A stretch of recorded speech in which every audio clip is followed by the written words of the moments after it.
Okay, here we go again. Welcome to our college information night. The focus will be on four-year colleges and universities. So before I get going, just want to give you an overview of our school counseling department. So we have 4 school counselors. I'm guessing since you're sophomores and juniors, you may have had a chance to interact with your counselors already. If not, as you get into the college research application process, you're gonna start to have more reasons to talk with them potentially. So Diane Berry is our counselor for alphabet A through H, Brianna Trevino, H-E through N, and Maurice Montero, O through Z for this year, and Carrie Phipps was our 9th grade counselor. Next year, we're going to be switching to, we're gonna have a new counselor. Carrie Phipps is going to be a counselor in Ghana. And so we've hired a wonderful new counselor, Robert Joe. And we're going to go to a model where each of the 4 counselors will have a part of the alphabet, 9 through 12. So your counselor might shift a little. So just be aware of that, and there'll be information going out about that in the fall. Of course, there's me. I'm Jen Marsden. If you haven't met me before, I am the college and career specialist at AHS and also the Aspire coordinator. And then Karen Baratz is our scholarship coordinator, and you will become very familiar with her as a senior. Okay, so tonight's goals. One of the main things I really want to impress upon you is how many resources you have to help you explore and plan for your education after high school. So we're going to be talking about a lot of the resources that are available to you and how to access them, and also understanding the importance of finding a school or a program that is a good fit for you. And I like this little graphic. Big journeys begin with small steps. Often the process of an educational pathway after high school can seem scary and overwhelming for students and parents because they feel like I'm making a decision that is going to impact the rest of my life. That's not true.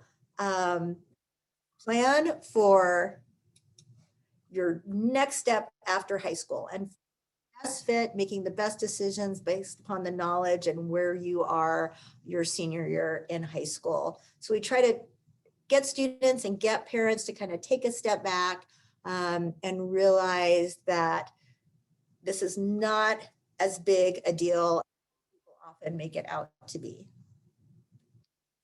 And to follow up on that, for a lot of students, getting from A, high school, to B, their next step, if we're looking at colleges, what we're talking about tonight, really doesn't have to be a complex plan. For a lot of students, it could be fairly simple.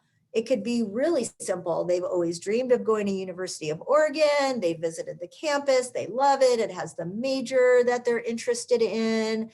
They've looked at how much it costs. They've talked with their family about it. They feel like they can afford it. Not a lot of work to do senior year to really make a plan for getting to that next step at U of O. For other students, they're maybe looking at a few state schools, a few private schools, maybe considering community college. So their path from A to B might be a little curvy, maybe not that curvy, but there's definitely some more things to consider. So any questions so far?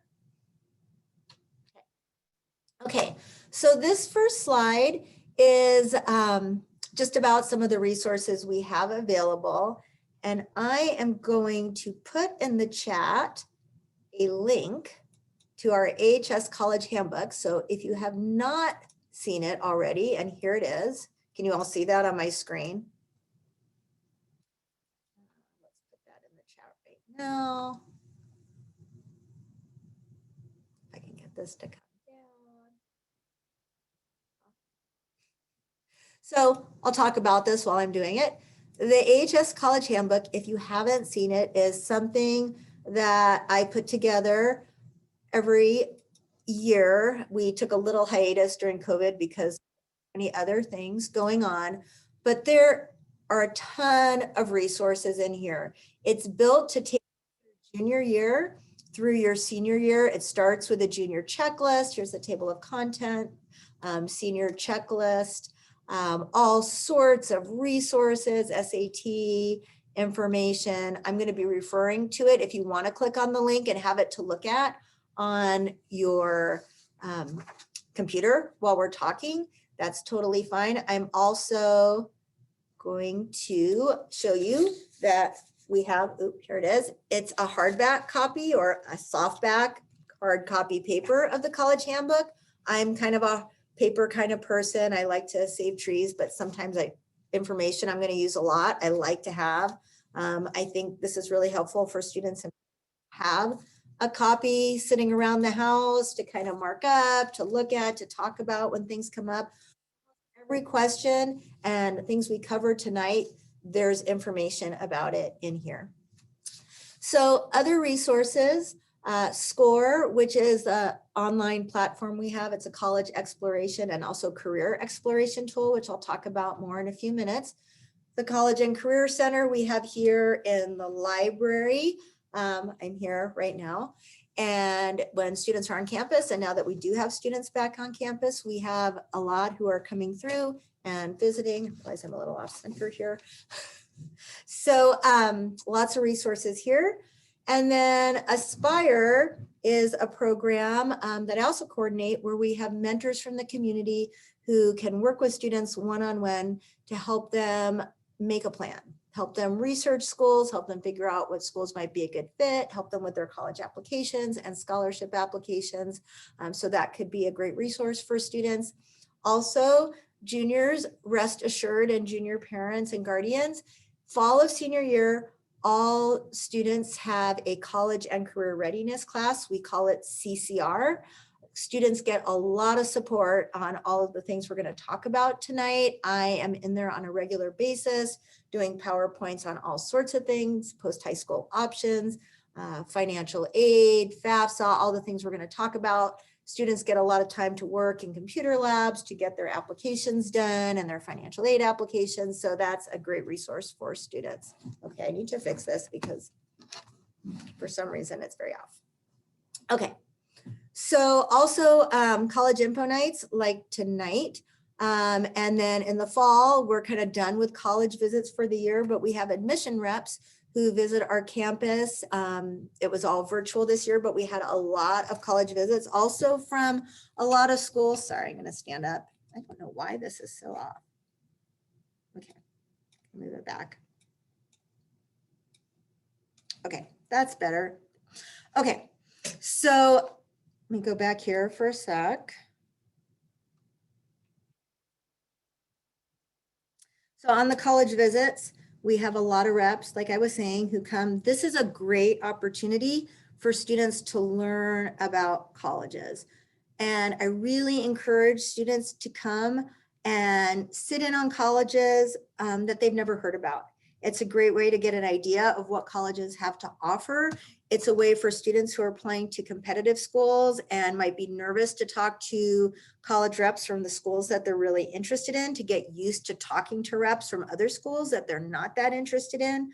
And it's a way to find out about what opportunities are available at colleges. I have students who have come to visits and like, wow, I didn't even know that's something a college offers. I'm going to look for that now at all the colleges I'm looking at. So it's really a helpful tool in research. And also now, because of COVID, all colleges have really done a great job of amping up their resources on their websites. So there's lots of college info sessions, videos you can watch, virtual tours, a day in the life of a student. So that's a great thing if you have time this summer. I really encourage you to get on campuses, of course, if you can, but you can also explore a lot of campuses virtually. Okay, so SCORE, I mentioned juniors, you should be really familiar with SCORE at this point. We had all juniors do the youth science assessment, which is a part of SCORE where they get to evaluate these brain games to look at their aptitudes, their strengths. There's also an interest profiler.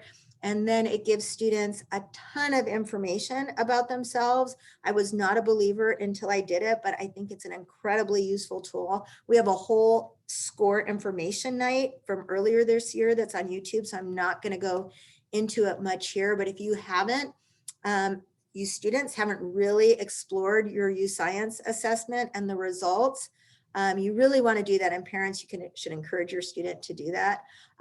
SCORE also is a college search platform, so you can enter in all the different criteria you're looking for in a school. You can enter states, regions that you're interested in. You can look through, clubs on different campuses, what's available. It's really a powerful tool, so I encourage students to access it. Okay, so as I mentioned in the handbook, lots of resources. There's that junior checklist, senior checklist, print and online resources. Lots of great resources there, really good books. Like I said, I'm kind of a believer in print resources. I have tons of books in here. This is the FISC Guide to Colleges. I really like these kinds of books because they give students ideas of schools to apply to, or that give them something to read about that's not something they've just heard about from friends or in movies or their parents. Like, really, the only schools students about are, the big name schools, Stanford, Harvard, the schools if their parents went to college, schools, they've seen in TV shows and movies, and schools that their friends and upperclassmen they know have applied to. So I think these books are a great tool, especially if you're looking at private schools. This one is Colleges That Change Lives. I think there's over 40 colleges in here, smaller liberal arts schools that are awesome. So if you're interested in more resources, please contact me. I can check books like this out to anyone, or refer you to books if you want to buy your own copies so you can mark them up. Big question this year about ACT and SATs. So as you all know, with COVID, we didn't offer testing for most of the year, as other schools and regions haven't as well. So tests for all our students who are seniors this year, applying, every school that I know of submitting test scores was optional. What I'm hearing from every college this year so far is that they are still going to have tests optional for next year's seniors, because even though we are now offering the tests again here at AHS, and other regional schools are offering some tests, capacity is really limited because of the COVID guidelines. So our test sites have been filling up fast. We have one more test date for the SAT in June. That's already full. We will offer the SAT here again at the end of August. You can't register for it yet. It should go, according to College Board, they'll start posting when it'll be available at the end of June on their website, but they won't allow students probably to register until the middle of July. So you could kind of keep that on your radar if you're thinking you want to take the SAT at the end of August. The ACT, I think we are definitely offering in October, and I'm not sure yet if we have been approved to offer it in September. So all of that is done online. Fee waivers are available for students who qualify for free and reduced lunch. So I never want students to pay for either of these tests if they don't have to. That being said, lots of high school students who qualify for free and reduced lunch do not apply for it because they don't eat lunch on campus. So when it comes to applying to colleges, when it comes to getting dual credit for classes that AHS offers, like getting the SOU credit, being eligible for free and reduced lunch goes a really long way. You can apply to colleges for free. You can take dual credit classes for a very reduced cost. You can take the SAT and ACT for free. So if you think you qualify for free and reduced lunch and aren't sure how to sign up, definitely ask me. So somebody has raised a hand. So why don't you go ahead and unmute and ask your question? Yeah, quick question. This is Sal Amory. Hi. We were, at least we were told that colleges have started not requiring SATs. Is that true, or is that not true? So there's lots of schools that don't, even without COVID, require test scores. So thank you for bringing that up. The Oregon public universities, U of O, OSU, SOU, last year, right before COVID even hit, had already made the decision they were no longer requiring test scores for admissions. The UC system in California did the same. Other schools do still require them, but aren't during COVID. They're making them optional. There are lots of schools like this last bullet point mentions. If you go to a website called fairtest.org, they will tell you all the colleges that they know of that don't require standardized tests.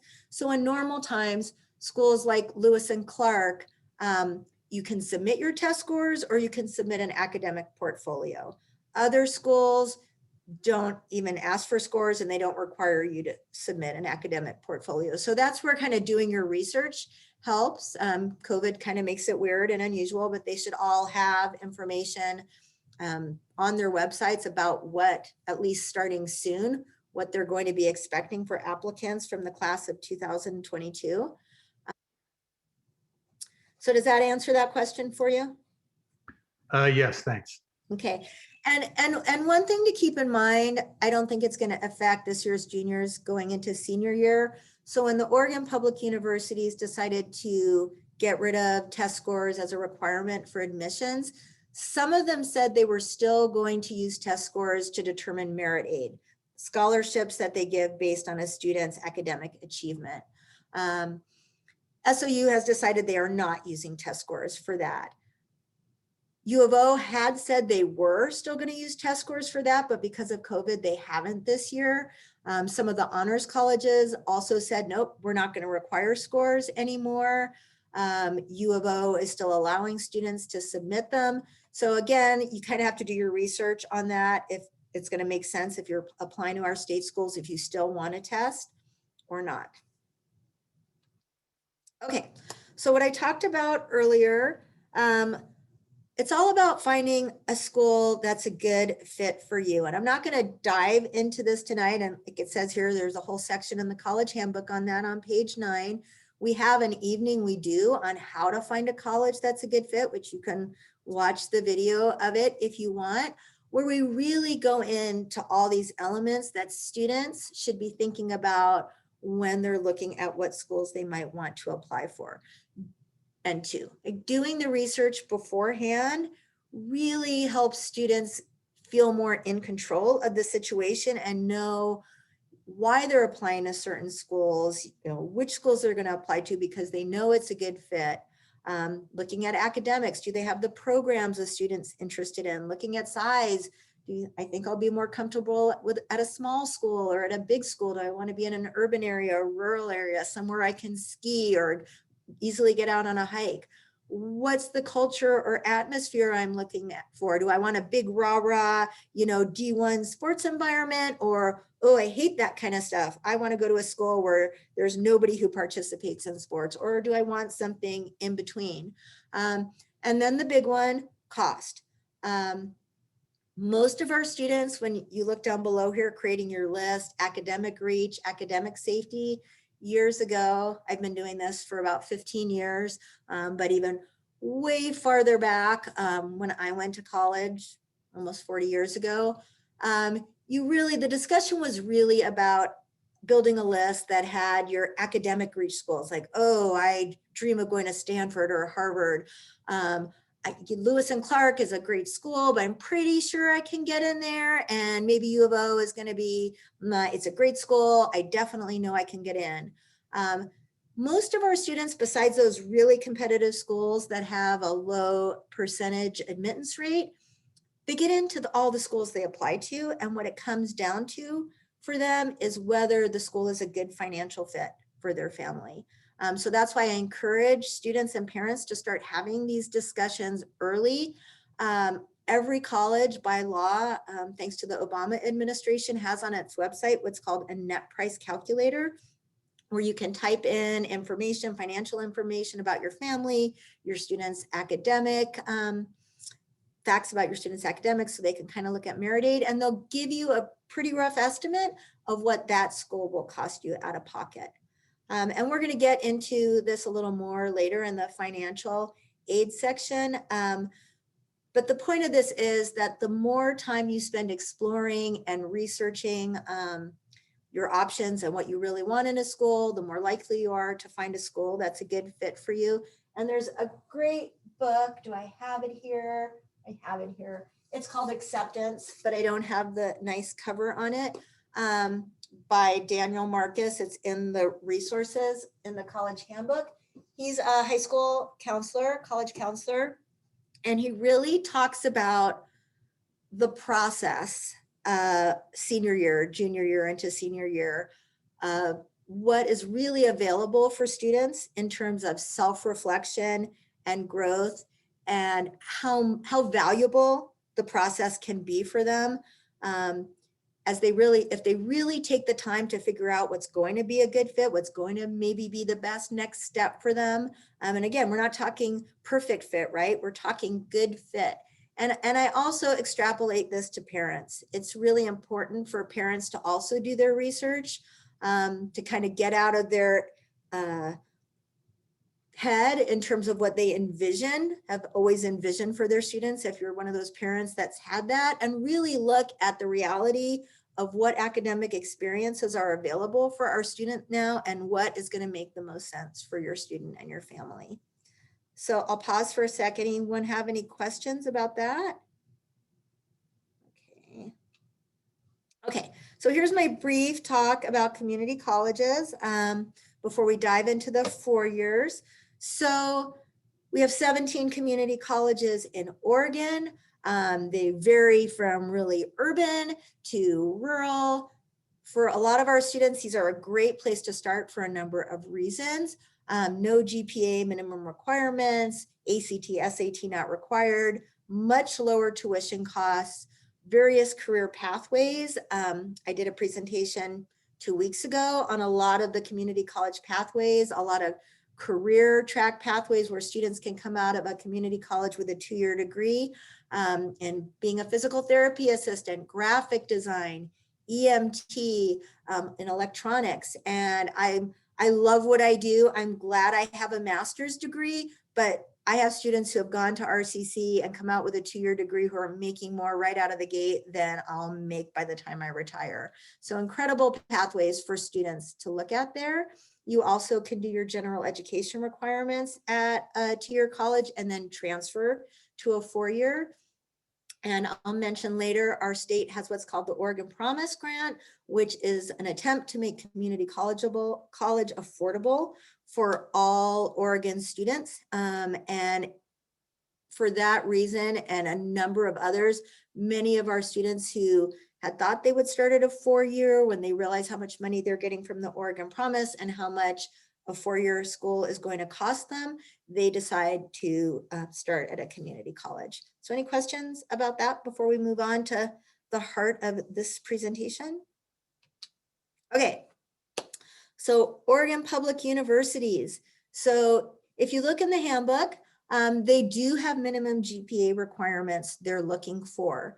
They will, of course, consider students who are under that GPA. They want to do a holistic review of any applicant. They are looking for students to have 3 years of math, algebra 1 or above, 3 years of science, 4 years of English, which is a requirement here for our students. They would also like to see 2 years of a language. They'd like to see all these core classes with a C- or better. Like I said, ACT, SAT are no longer required for our public universities. In the college handbook is a synopsis of all the majors and minors at our schools. Unfortunately, it's in black and white, so it's not as easy to read as these nice color versions I have here in the office. It's also, majors and minors at colleges change every year. And so I encourage you to really check out what different schools have. And it actually is one of the areas that I feel like students and parents don't research enough. I have a student who's a junior who's interested in public health. She's looking at a number of different public universities, Portland State, U of O, maybe Lewis and Clark. So a major like public health or interior design or computer science, they can vary greatly in terms of their focus, in terms of the core requirements from college to college. So if you're a student who really has an idea of what you want to study, you really want to look at the school websites and click on the public health major at Portland State and U of O and okay, these are the classes I would have to take. Oh wow, these look really good. Or oh, this is way more sciencey. I'm more interested in the social science aspect. That's same is true for computer science. So it's really good to start doing that kind of research. Also, all of our public universities have either an honors college or an honors program. We have a lot of students who attend honors colleges at U of O, OSU, SOU. They are very competitive. They are an attempt, and they do a great job at creating a smaller school environment on a larger campus. Honors students often get to take honors college specific classes or have special sections of their chemistry. They often will do a thesis or a capstone project. So if you're a student who's looking at private universities, you also absolutely want to look at our state universities and check out some of their honors college and honors programs. And these schools have deadlines. So some students get confused, application deadlines, because they see there's a priority deadline, but you can apply after that, which is true. They have rolling admissions after the priority deadline, but you absolutely want to apply by the priority deadline, because if you don't, you won't be considered for merit aid. And this happens to our students every year with SOU, where, you know, maybe they'll go to SOU, but they really want to go to OSU or U of O or somewhere else, but then their financial aid award comes or something happens, they fall in love, they want to stay here, they get a great job, they want to stay here. So they apply to SOU in August, they get in, no problem, but they didn't get the $4,000 a year merit aid they would have gotten if they had applied by the priority deadline. We do admissions on the spot with SOU, with PSU, and we do these multiple times throughout the year where students can apply for free by coming to one of these admissions on the spot events. So I really encourage students, if there's any chance you might stay local and go to SOU. And you'll hear me talk about this, juniors, a lot next year, senior year. I always want students to keep all their options open, including community college options. So I encourage students to apply to SOU as well if they're looking at four-year schools. So any questions about that? I do. Okay, go for it. Is that specifically around like the the college in Ashland, or is this anywhere in Oregon? It's anywhere in Oregon. Okay. So it's the same thing like with U of O and OSU. If you don't apply by the priority deadline and you apply later and you have the 3.4 or whatever they're looking for, you'll get in, but they're not obligated to give you merit aid. So you definitely want to apply by the deadlines. And they're not super early deadlines. They're usually January, February. But you want to be aware of them. Does that make sense? Yes, thank you. Okay.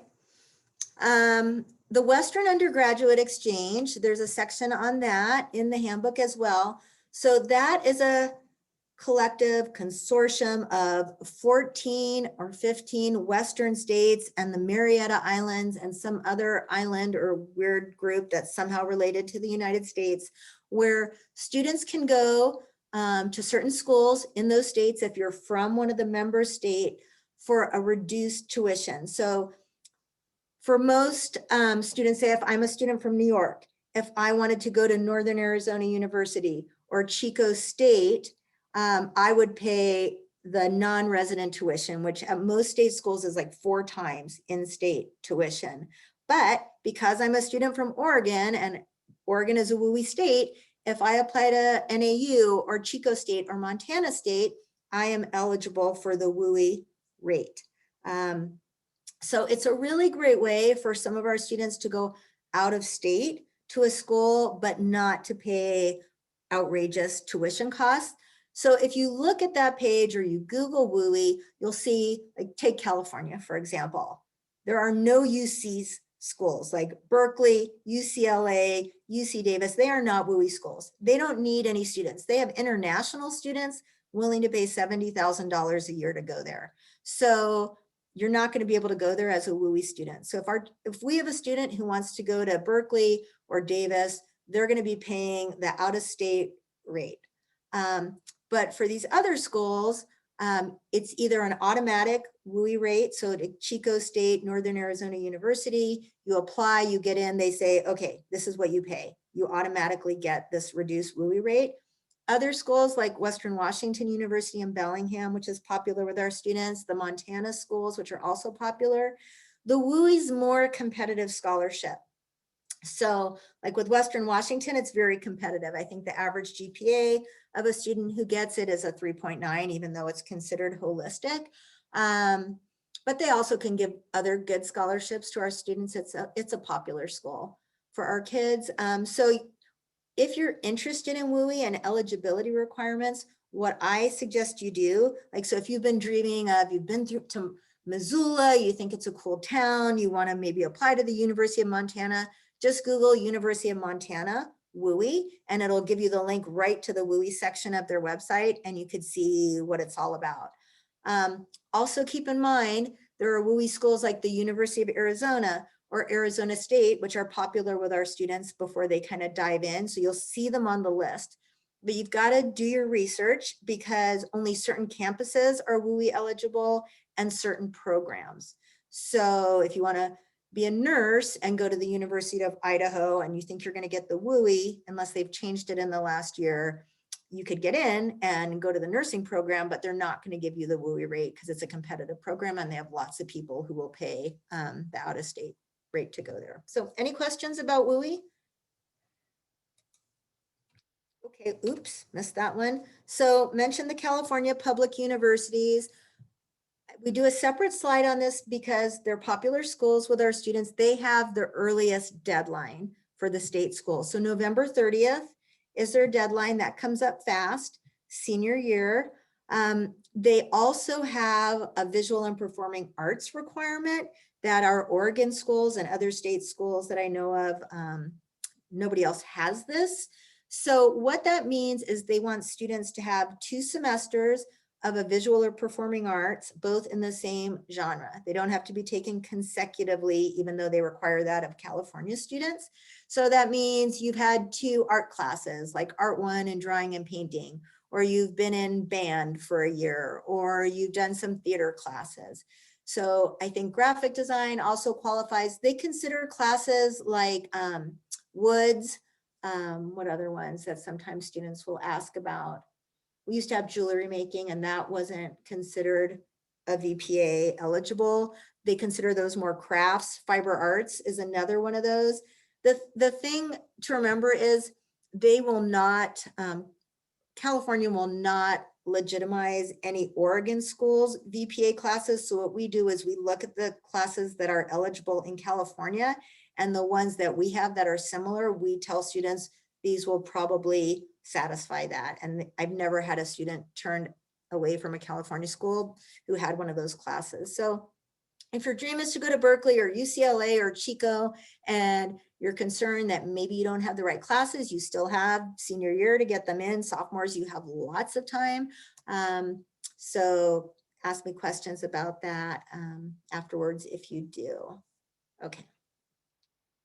Okay, and then there's all the private colleges and universities. Oregon has a lot of great liberal arts schools. Many are featured in that colleges that change lives. We have Lewis and Clark, Willamette and Salem. Reed is a popular school with our students, Linfield, Pacific, just to name a few really great schools. So when you apply to our state schools, you don't need letters of recommendation. Until a few years ago, they didn't even have an essay. Most of our state schools, except Portland State and SOU, I think now require some kind of essay. But all the private schools do have some kind of essay, supplemental questions. So we're going to kind of get into the application process around those schools now. So just to go back to the state universities for a second, up until a couple years ago for the state universities, you applied to them through their website. So if you wanted to apply to U of O, you went to the U of O website, you clicked apply, you did the application. You can still do that. I'm going to start talking about the application process for a lot of private schools, which use what's called the common application. And there's a synopsis of that on page 21. of the handbook. So we're going to kind of get into how those go together in a minute. But the most important thing about the application process and just your research process as you start to explore your options is to get organized.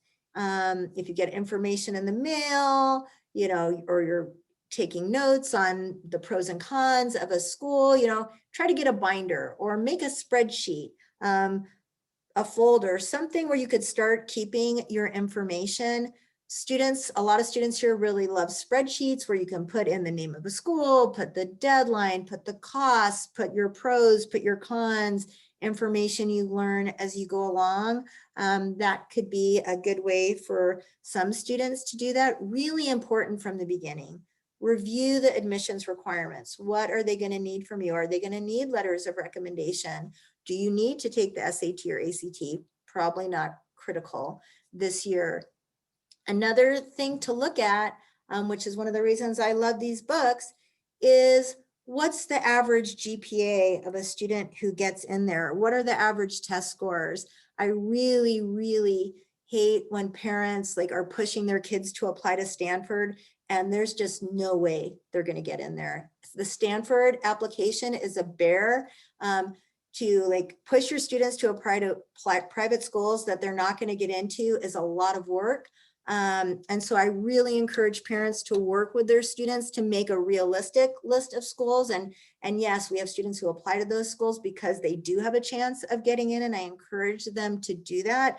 But parents need to understand that it's a lot of work applying to colleges. And one of the reasons I really encourage students and parents to have that talk about finances is because every year, you know, I have students, parents in tears in my office, not so much anymore because I'm kind of blunt about this now, but I really don't want parents to be the dream killers in the spring because, you know, it's one thing if you talk to your student, I will tell seniors to go home if they haven't had this conversation with their parent. Parents don't have to tell them how much they make every year or how in debt they are, what their salary is, what investments they have, but a student has the right to know before they start this process how much their parents or grandparents, if they have anything to contribute each year to college, an estimate of what that's going to be. Because that really helps students plan. And you could say, for example, like say your student's dream school is Lewis and Clark. You do the net price calculator, looking like even with the $20,000 in merit aid and you get a Pell Grant, it could still cost our family maybe $40,000 a year.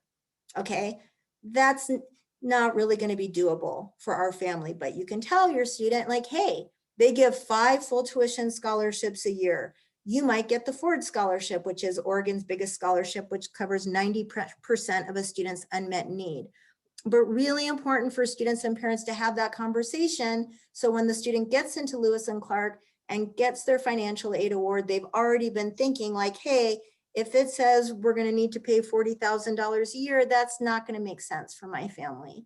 So the more work you do on this in the beginning, really looking, like I said, at the college, the admissions requirements, what the costs are going to be, the more conversations as a family you have on this, the better off you're going to be. There's a great new book out called The College Conversation. I haven't read it yet. Our Aspire book group is reading it, which is specifically geared to parents and students about the important conversations to have as you're looking for a college that's a good fit. So if anyone wants to look it up, I can't remember the authors offhand, email me and I'll send you that information. Okay, so Common Application is a one-stop application that pretty much all the private schools use. So it's one base application, and then each college has its kind of supplemental questions that they might ask you to answer, supplemental questions, supplemental essays. Now, a lot of public universities are also on the Common App. So U of O is on there, OSU is on there, I think PSU just decided to get on. If you're already a student applying to private schools, great. Go ahead and apply to U of O, PSU, OSU through Common App. If you're a student who's just looking at applying to a couple of state schools, do not use Common App. It's way more work. You have to do the essay, you have to get letters of recommendation. So we've had a lot of students in the last couple of years, once U of O and OSU went on Common App, do Common App just to apply to those schools. I highly recommend students don't do that. Okay, any questions? I've gone on quite a while without a pause. Just realized I was getting behind since we started a little late. So letters of recommendation. So Common App requires letters of recommendation, and there's a whole section on this in the College Handbook. Most colleges require a letter of recommendation from your school counselor and 2 letters of recommendations from teachers. So of course, some of you don't even know your school counselor yet. So what we have, and you'll see that in the College Handbook, we have letters of recommendation request forms that teachers and your counselor will ask you to fill out to give them more information about you so they could write you a good letter of rec. So your counselor will write you a letter of recommendation. All of our counselors, that's our policy here at Ashland High School, students who request a letter of recommendation, the counselor will set up an appointment with you to interview you, find out more about you if they don't know you very well yet. Parents, there's also a page in the letter of recommendation request form where parents can put information if they want to share a story or an anecdote about the student and the student's okay with that, that they think might be helpful for the counselor. Remember, there's only so much you can put in your application as the student. Letters of rec, especially letters of rec from your counselor, are really potentially a good way to show something about yourself, tell something about yourself that doesn't easily fit into your application. So if you have a learning challenge, that might be something that your counselor can speak to. If, you know, some things you participated in school that you didn't necessarily get time to emphasize in your application because Common App doesn't really give you space for that, your counselor can tell some stories about that. So letters of rec from teachers, some of our teachers have a limited number they will write. So it's important to, as a junior, to start thinking about a teacher, hopefully maybe a teacher you have this year. You usually want it to be a teacher you have junior or senior year who you might like to ask to write you a letter of recommendation. You don't need to do this until the fall, but if you have a teacher now that you really like and you'd like them to write a letter of rec for you next year, I encourage you to reach out to them in person or by email before school's over and tell them you're planning to apply to private schools and you're going to need letters of rec, and you would be so honored, or however you want to say it, if they would write a letter of recommendation for you because you know you love their class, you feel like they know you well and can speak to your abilities, whatever you feel like saying. And then you can let them know that you'll send them the letter of recommendation request form in the fall, because they're not going to write it over the summer. They're not going to write it till the fall, but then you can get a confirmation from them that, oh yeah, I'd love to write you a letter. Remind me, you know, in September that you want one. So any questions about that? Activity chart, there's a sample one in the handbook. So all scholarships and Common App have some form of an activity chart where they're looking at your school activities, your community activities, your paid work or volunteer. So that activity chart in the handbook, or if you just want to start jotting down, we also have an activity chart form on the website, is a good activity for summer. It's a good activity to brainstorm on as a family, because this can be anything from after 8th grade graduation through high school. And often students forget, like, oh yeah, I did work at Science Works, you know, volunteered at Science Works that summer after 8th grade, or, oh yeah, I did help out at that church camp, or, oh yeah, Fresh Start, that's a good idea. Like students forget, like they were a counselor at Fresh Start, and they see that someone else is using that. So most students don't have much trouble coming up with a number of activities, but some students do.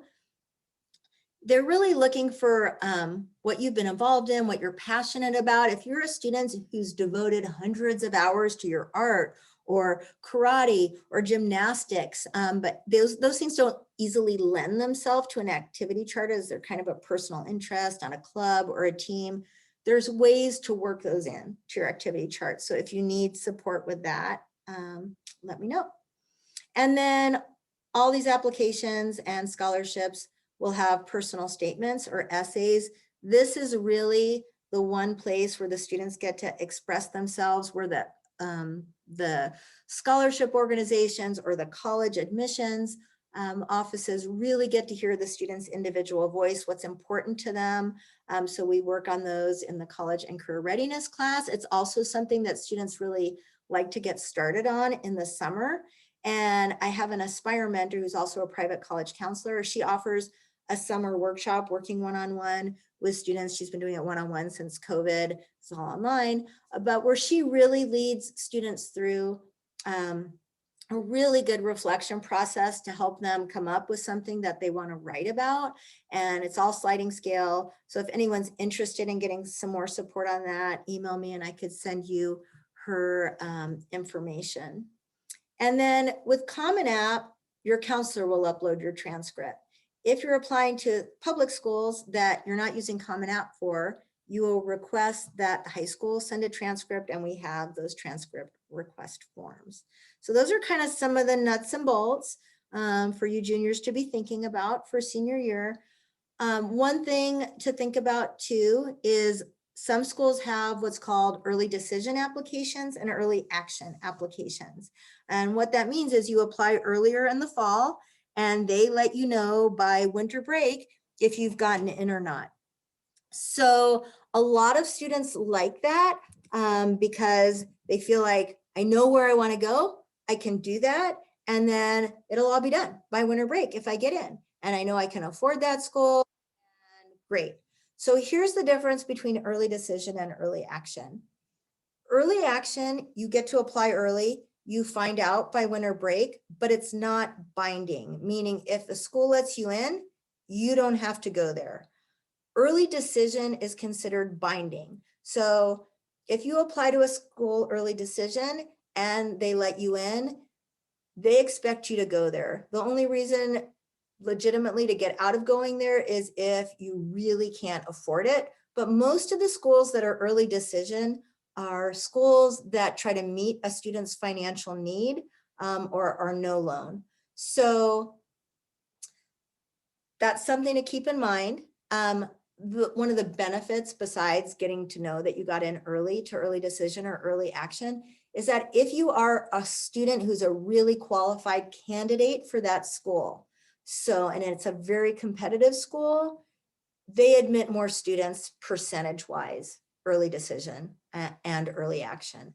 So like if your dream is to go to University of Chicago, you've been there, you know you can afford it, you want to apply early decision because you're way more likely to get in if you apply early decision. Same with Reed.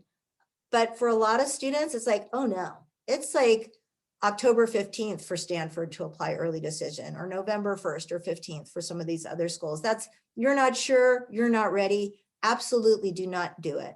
Also, you should really never apply early decision to a school you've never been to. We had students do it during COVID, but really, you know, rationally, right? You know, unless you're the kind of person that could go anywhere and be happy, you should really visit a school before you apply early decision.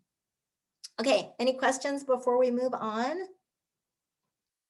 Okay, and it's almost 6:30 and I was trying to keep this to an hour. It's gonna go a little longer. Don't worry, I won't be offended if you leave. You can always watch the end later. If you want, I will post the recording, but I do want to cover some of these nuts and bolts of financial aid before we end. So financial aid, I've talked about it. A lot of people, when they hear financial aid, think grants, scholarships, the free money, like the money schools give you that the government gives you that you don't have to pay back. Loans are also considered financial aid. So when you hear a school say 98% of our students get financial aid, that's great. It doesn't mean 98% of the students are getting grants and scholarships. A large portion of those students are being offered loans that they don't have to accept, but that's also considered financial aid. So all financial aid revolves around the FAFSA, the free application for federal student aid. Some of you have definitely heard of the Pell Grant.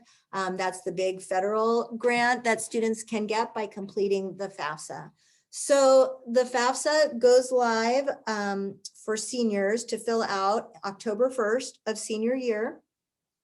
You cannot, if you're going to be a senior next year, you cannot fill out your FAFSA before October 1st.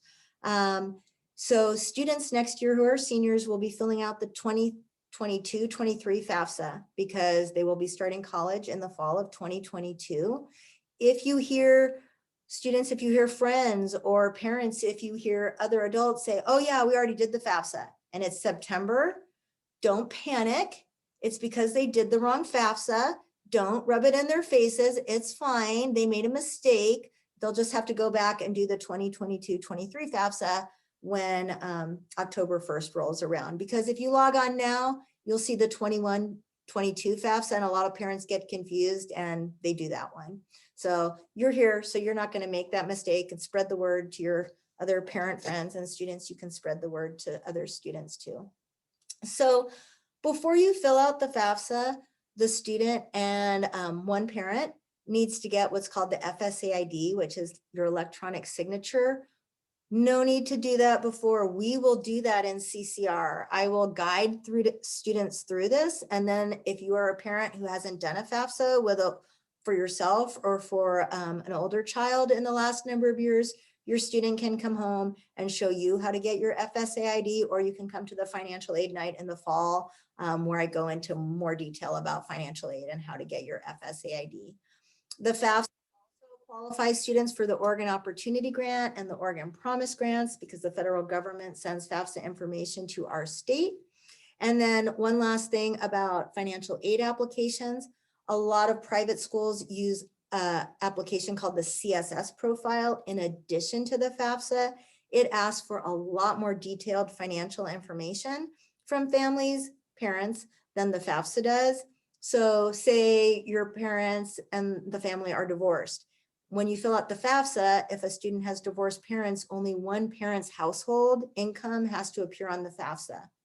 The CSS profile asks for financial information from both of the parents and asks for a lot more information too. For some students, they're benefited by the CSS profile. For other students, it hurts them in terms of getting financial aid. So if you want to know more about that, give me a call, shoot me an email. I'm happy to talk to you about it, or you can wait and learn more in the fall.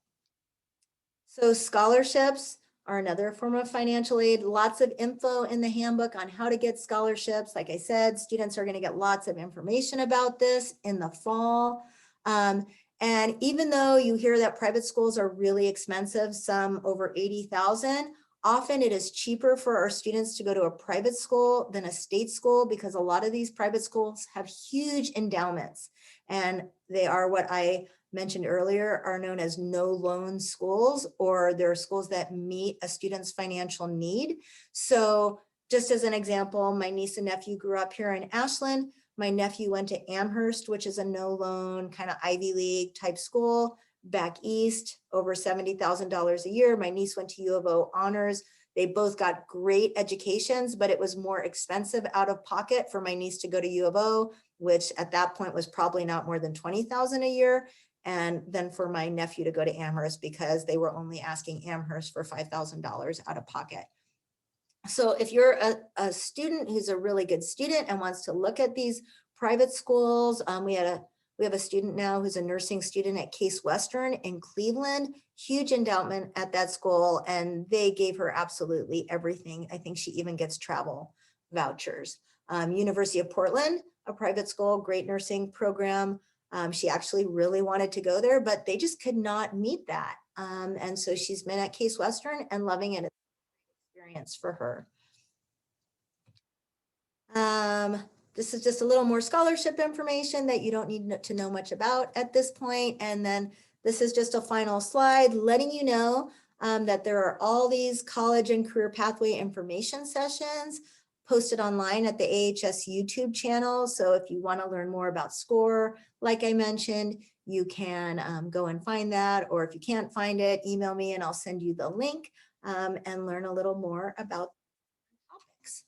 So I am going to stop sharing And I'm going to stop recording. So thank you all who have been listening to the recording. We're going to sign off now.